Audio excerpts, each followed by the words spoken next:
Support for the Capital Connection comes from New York State United Teachers, working to support students, educators, and public schools as the center of their communities through the Public Schools Unite Us initiative.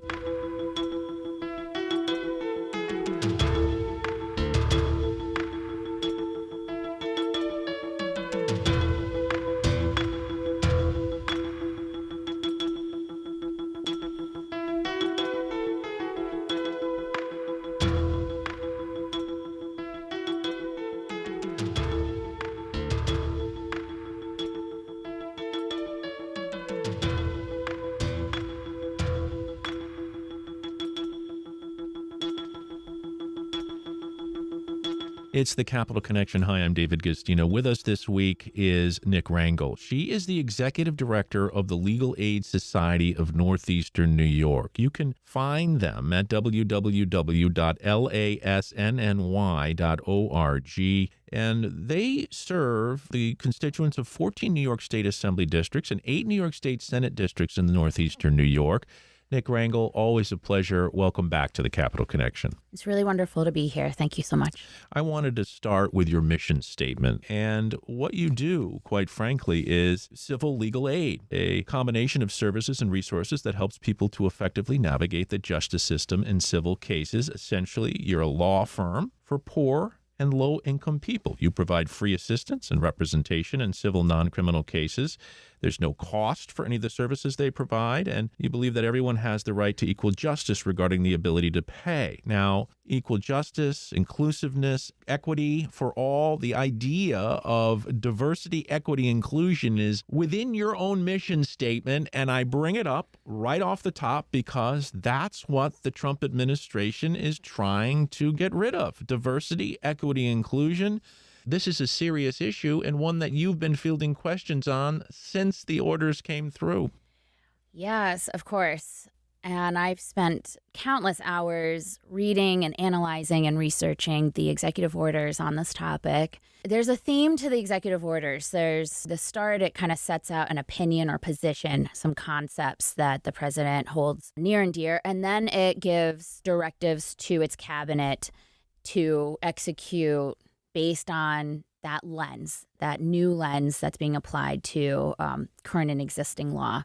So as much as they are, legal proclamations, they haven't changed the statutes that exist in federal law or in state law. And I think that's really an important foundation, that equal opportunity has not changed in statute.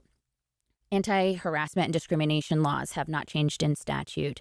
And the obligation on my organization and nonprofits under tax code have not changed in statute. And the regulations that govern the funding that we receive from the various governmental entities haven't changed their regulations. And so when I think about what kind of changes are mandated, are really truly required, I'm focusing more on what is our risk tolerance to having an investigation brought to that, by a federal body into my tax compliance, not what is my legal obligation into DEI programming, right? Because the DEI programming, we have direct funding that requires certain types of DEI activities. DEI is not defined in law. It's an idea. And so what nonprofits are doing largely is making sure we're in compliance, making sure we're squeaky clean, making sure our audits are squeaky clean, making sure that our hiring practices don't inadvertently have any kind of language in the process or procedure that would lend somebody to think there's some kind of prioritization, which with us there's not, and with most organizations there is not. There's not really any such thing anymore as quota hiring. For examples, like, you don't see hiring preferences in any kind of documentation that says I need to hire this number of people with these identities or these protected classes. Like that's not happening anywhere. But what we are also doing is trying to We're doing sort of audits of our online presence to try to reduce the vulnerability to us and to other organizations that we're partners with around what we are all calling kind of trigger words.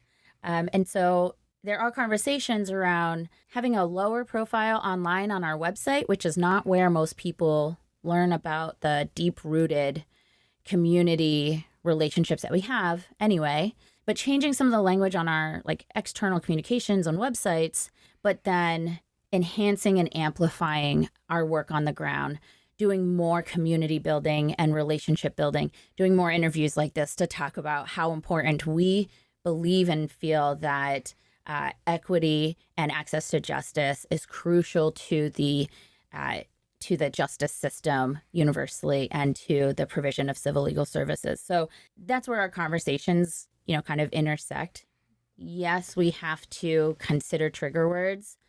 No, we are not backing away from our commitment to access to justice and equity and inclusion as part of that formula. So you have to be willing to move and shift with the political winds, but are you more vulnerable? Or do you feel safer because you're in a state like New York, a blue state, where you might get some extra funding as a result, or at least the climate where you can do your work? So I think on the vulnerability is the external communications. There are Gen AI bots that can find those trigger words in an instant. Give us a trigger word. Race, equity. Yeah. Right.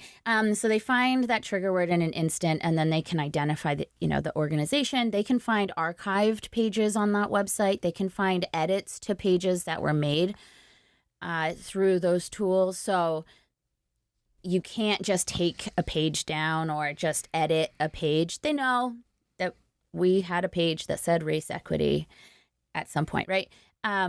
What we can do is think more strategically, which we have been doing and I would say should always have been doing, is think about DEI in a different way. I think about an equity budget internally on how do I actually encourage more diverse employment. And I do that by providing mental health and health services for free through an enhanced EAP plan. I do it by having flexible work schedules and work from home technologies. I do it by enhancing training and professional development at all levels of staff, not just the attorneys or just the professional staff. So thinking about the how to achieve DEI just evolves and has evolved and should continue to evolve. So the words don't really matter. It's the actions in a nutshell, right?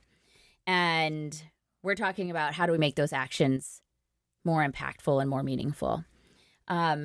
Externally, it does mean doing more outreach, more community engagement, working more closely with really vulnerable nonprofits and community-based organizations, those smaller organizations that are going to have less resilience or less ability to be resilient in the face of federal funding cuts and changes in state priorities, and try to find ways to support those organizations. So we're doing more Pride activities this year and sponsoring more Pride events this year than ever before, basically with that in mind.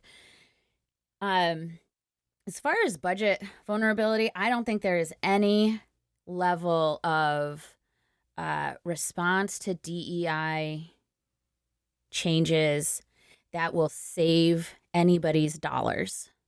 There is no universe where an organization can just say, we stopped doing DEI, and that is the thing that will save their money. And we can see that in the Trump budget, in the federal administration's budget proposal. That initial proposal effectively zeroes out the vast majority of discretionary funding for all of the programs that most people really don't think of as DEI programs, but are in fact DEI programs. It's veteran supports, it's senior nutrition, it's housing access. What about legal aid services for the poor? Legal aid services, victims, crime victims, Yes. And domestic violence victims. Like, people don't really think about those as DEI programs, and yet those funds are just being zeroed out, by this administration's priorities.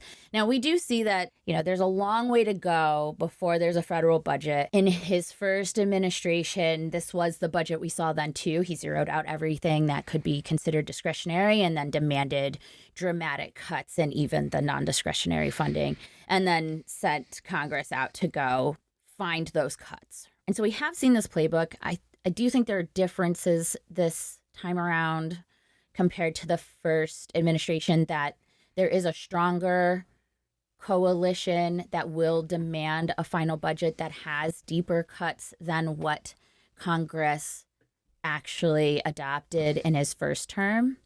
So as much as organizations have sort of budgeted or tried to play out some expectation of 20% cut to civil legal services, I think we'll see much deeper cuts in it, because they'll be deeper in all of the other departments. We have a low-income taxpayer program through the Treasury. It just helps low-income people handle their taxes. It is not a DEI program at all, but it will likely see some federal funding cuts, right? And so now we're thinking more broadly, where are we going to see those cuts, and how much of an impact will that have on us and on the state of New York? I wonder how you feel, Nick Rangel, Executive Director of the Legal Aid Society of Northeastern New York, about the larger issue here, which is that this presidential administration, the Trump administration, doesn't want to see us visit our mistakes. So if there are a lot of systemic problems in our society that create inequity, lack of diversity, and lack of inclusion, you can trace those into all areas, including legal aid for poor people. But they're trying to argue that there are no inequities. There is no need to level the playing field. And I wonder how you feel about the philosophical underpinnings of what they're doing here. Well, I think it's important to note that at no point has the administration specifically identified how it defines DEI. And I just want to kind of level set. The D in diversity has been a post-segregation concept that industry and higher education have come to accept and know that they need more literal bodies to fill jobs. They need more people for more innovation and creativity. They need more people for competition. And that by having more diversity in the workforce and in higher education, there was improved sales, products that appealed to more consumers, because you had the cultural and community insight from more kinds of pockets of people. And then we have equal employment opportunity laws that focused on the numbers for decades. But they were seeing that even with anti-discrimination laws, they weren't achieving meaningful gains in diversity in key areas, right? And so the DEI movement came about to help to achieve the how. How do we get women, and early on it was focused on women, right? How do you get women into jobs and moving up the ladder and into C-suite jobs?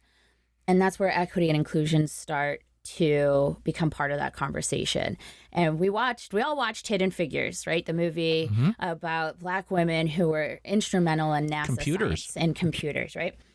And the DEI moment there was the moment when their manager realized that they didn't have a bathroom to use near their workstations, because diversity was having Black women work there, but equity and inclusion was having a bathroom they could use during the workday. And amazingly, we're still talking about bathrooms, right? Now take bathrooms and extrapolate. If you have women in the workforce who are primary caregivers, how do they work on a 9 to 5 when school class schedules are 8 to 4? It's not possible. The two things don't complement each other. So the E and I of DEI is having a work schedule that aligns with the typical school schedule. I don't think that that's what this administration identifies as DEI. I don't think people really connect that those are the results of DEI. People are misapplying DEI to this other concept, which is preferencing or giving protected classes a leg up in some way. But the truth is, it's just leveling the playing field. It is just making sure people have access to the job that their cis, white, male, non-primary caregiving counterpart has access to, and thinking differently about what does the industry actually need from me? Do they really need me there 9 to 5? Or does the industry need me there as a Hispanic woman because I'm a Hispanic woman, and maybe the industry needs to change a little bit to facilitate my involvement? She is Nick Rangel, the executive director of the Legal Aid Society of Northeastern New York. That's www.lasnny.org. You guys help a lot of people. In fact, you're available at 833-628-0087. I imagine you get lots of questions, legal questions for folks. What rises to the top for you? Can you put a face on this? Can you give us an example of someone who reached out and what you're able to do at Legal Services for them? Yeah, of course. So LASNY covers 16 counties from Columbia County up to Canada. It's geographically about 30% of the state, and most of our service area is remote and rural across the Adirondack Park. Our largest programs really focus on housing. That's eviction prevention, foreclosure prevention. We have large programs in family law, domestic violence, crime victims. We have a large program in disability advocacy. So those are folks who have a disability and have been denied their disability application to SSA, the Social Security Administration. We have about 13 different practice areas. They include, as I mentioned earlier, the low-income taxpayer clinics. We do consumer rights, veterans work, worker protection, a number of programs, really. Our budget last year, about a little more than 22 or 23% of our budget is federal or federal pass-through funding. A lot of that funding is, again, the victim services, tax, HUD, and then through our federal partner, the Legal Services Corporation, which is not an agency. It's an independent nonprofit, but it receives all of its appropriations through the federal budget. At the state level, the majority of our funding comes from the state or state agencies. Our budget last year was, I want to say it was around $18 million to $20 million. And I just want to read this stat. LASNY's economic impact in 2024 was $86,447,000.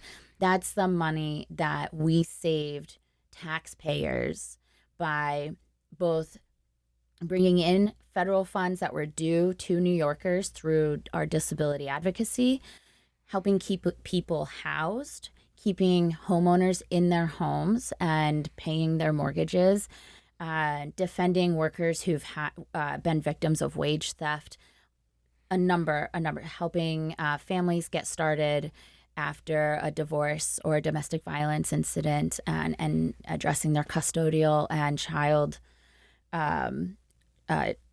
care issues. So, the economic impact dollar for dollar for legal services is like 1 to 4. I mean, it's very, very incredible. And we are continuing to build relationships and try to kind of address the rural legal access gap by being in those harder to reach, more remote areas more frequently and more visibly.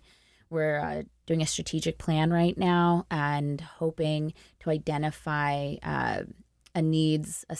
we're doing a needs assessment as part of that, and hoping to identify areas of our service area that we could invest more resources into. So, really putting those funds to good use. Last year, we handled 8,442 cases, and that benefited 17,896 people. I mean, that's households with children who are not homeless and did not have to leave a school district, or whose kid got the disability benefits they need so that their parent can go to work. Just tremendous life-saving services that a lot of people don't even know are legal in nature, but that we're here to help with. I think we've done 4 name change and gender marker changes this year. Explain that a little more.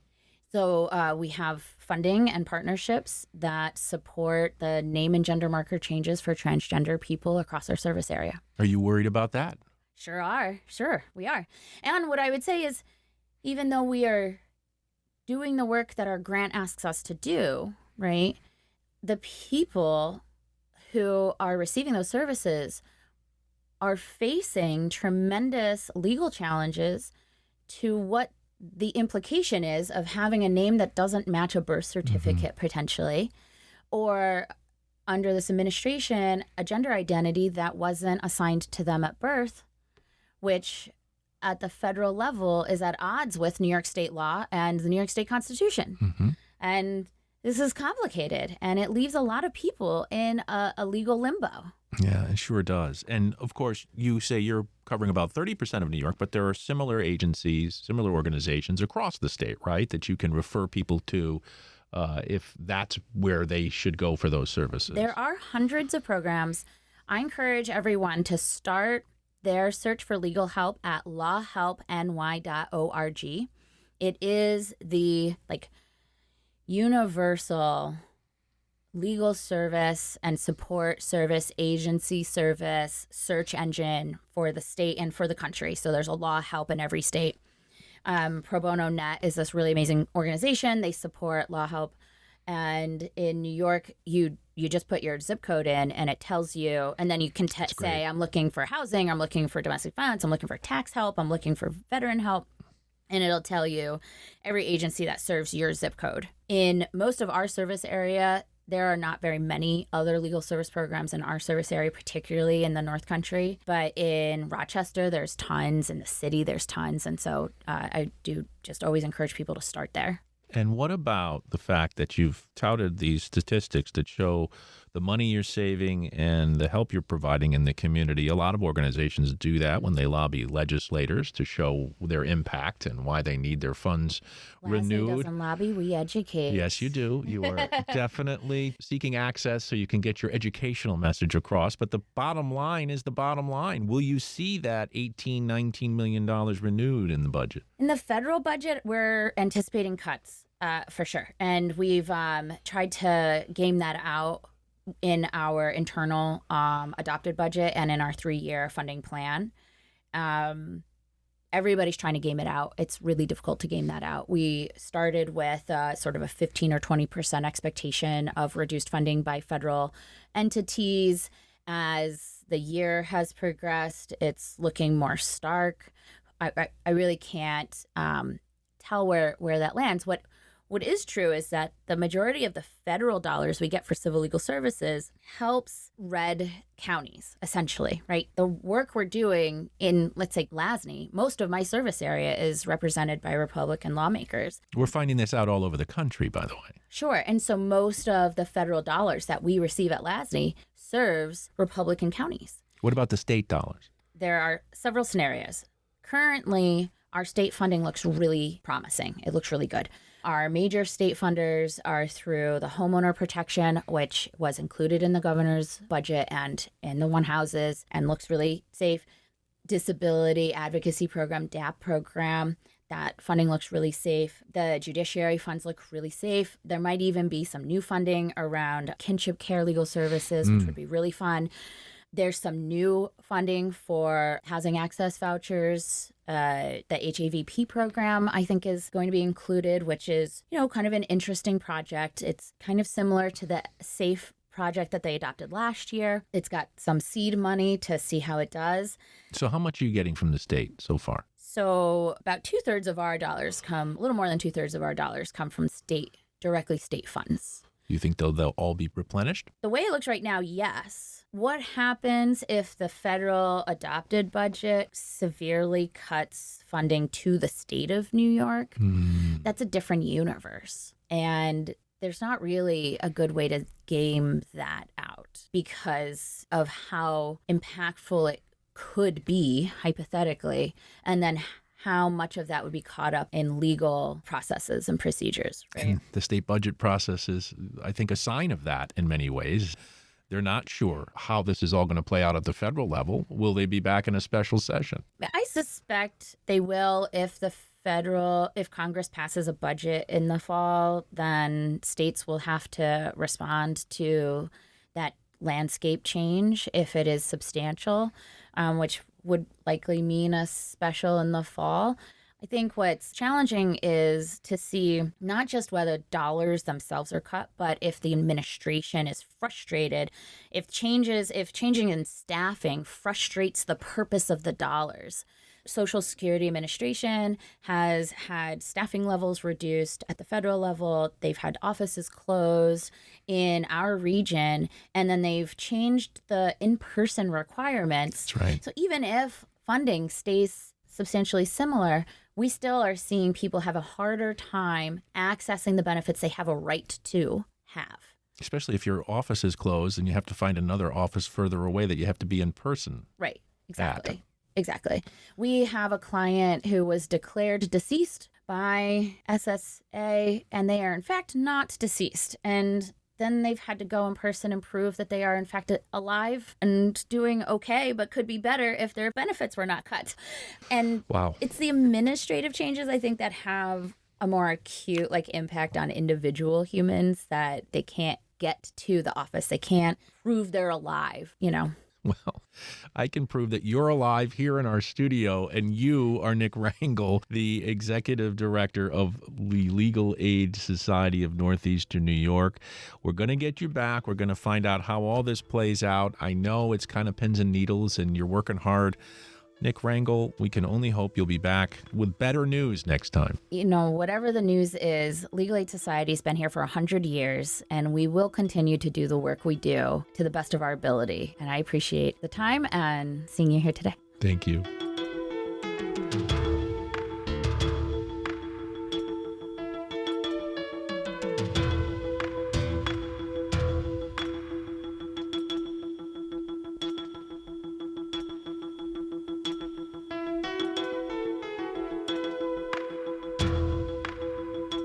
Support for the Capital Connection comes from New York State United Teachers, working to support students, educators, and public schools as the center of their communities through the Public Schools Unite Us initiative.